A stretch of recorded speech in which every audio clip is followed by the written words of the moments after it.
Joining me now is Dr. Leana. She's an emergency room physician who was working at Massachusetts General Hospital the day of the terror attack. She also works at Brigham and Women's Hospital. So you were at Massachusetts General Monday. What happened? Oh, it was a horrific day. We had no idea what was coming. It was 3 o'clock and we heard that there were 2 explosions, but we didn't know where. We had no idea how many people were coming to us. How many people came? It seemed like dozens, and it was. It was probably nearly 3 dozen patients in 2 hours or so. And was the hospital ready for it? I heard from Dr. Walls from the Brigham and Women's Hospital that because of all the drills the hospitals here have been running since 9/11, you were unbelievably prepared. Technically and medically, we were ready. We had done drills. We knew what to do with each individual patient who came in.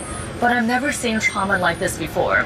The volume and the nature of the trauma was really chilling and really shocking. And on a personal note, you hadn't yet heard from your husband while this was all going on, and then you hear a cell phone ring. You reach into your pocket, but it wasn't your cell phone ringing. Yeah, so we actually live just a block away from here, from Copley Square, and my husband had told me that he was coming to watch at the finish line. And then we heard that the explosions happened, so while I was treating patients, I had no idea whether the next patient was going to be my husband. I really thought, because there was soot and blood everywhere, I thought there was a good chance that the next patient I'd be seeing on the stretcher would turn out to be my husband. But he was okay.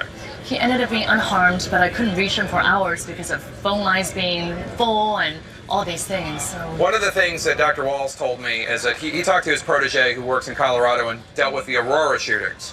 And he said, what's one piece of advice? And he said, we took care of our people, the emotional trauma that they felt, but you can always do more. It still wasn't enough. Have you found that? Or are the doctors and nurses and others who work at the hospital, are they still dealing with this and struggling with it? Absolutely. I know that. I certainly do. I have nightmares, and whenever I hear sirens or the loudspeaker for the ambulance going off, I think about Monday. And it's something that I know I have to do better at. I need to take care of myself and our colleagues in order for us to take care of our patients going forward too. Well, thank you for the work you do, Dr. Wen, and I'm glad you're okay, and keep up the great work. Thank you.